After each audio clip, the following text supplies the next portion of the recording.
My great fellow Americans, earlier today, on the eve of the Thanksgiving holiday, two members of the National Guard serving in Washington, D.C., were shot at point-blank range in a monstrous ambush-style attack just steps away from the White House. They had been deputized as part of the most successful public safety and national security mission in the history of our nation's capital, the D.C. Safe and Beautiful Task Force, which has achieved an unprecedented reduction in violent crime and crimes of all type. This heinous assault was an act of evil, an act of hatred, and an act of terror. It was a crime against our entire nation. It was a crime against humanity. The hearts of all Americans tonight are with those two members of the West Virginia National Guard and their families. The love of our entire country is pouring out for them, and we are lifting them up in our prayers.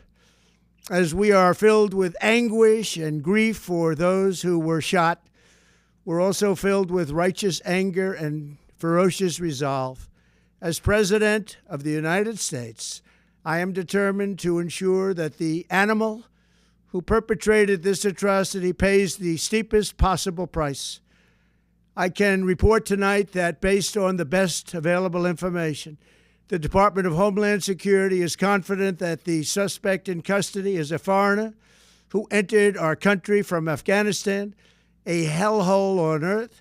He was flown in by the Biden administration in September 2021 on those infamous flights that everybody was talking about. Nobody knew who was coming in. Nobody knew anything about it. His status was extended under legislation signed by President Biden, a disastrous president, the worst in the history of our country. This attack underscores the single greatest national security threat facing our nation. The last administration let in 20 million unknown and unvetted foreigners from all over the world, from places that you don't want to even know about.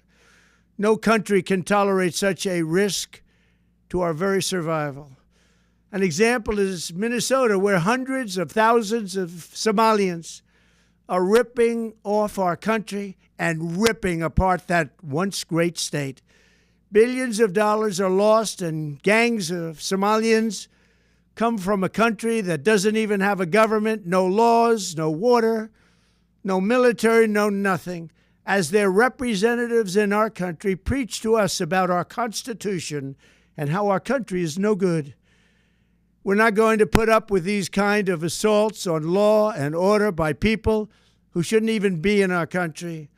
We must now re-examine every single alien who has entered our country from Afghanistan under Biden, and we must take all necessary measures to ensure the removal of any alien from any country who does not belong here or add benefit to our country. If they can't love our country, we don't want them. America will never bend and never yield in the face of terror. And at the same time, we will not be deterred from the mission these service members were so nobly fulfilling. That is why tonight I can announce that I have directed the Department of War to mobilize an additional 500 troops to help protect our capital city. We will make America totally safe again, and we will bring the perpetrator of this barbaric attack to swift and certain justice if the bullets going in the opposite direction haven't already done that. During this time of the year, when we gather at home with loved ones, these two patriots were wearing the uniform of our country, patrolling the streets of our capital.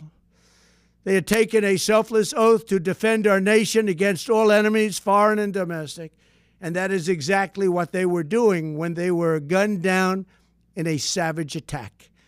I want to express my extraordinary gratitude to every member of the United States military who is deployed tonight, at home and abroad.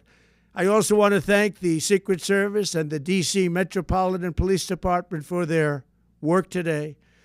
This Thanksgiving, I ask every family to say a prayer for the two great heroes who were so horribly shot, and for their loved ones. Please say a prayer. May God bless them and comfort them, and may God bless and protect the United States of America. Thank you and good night.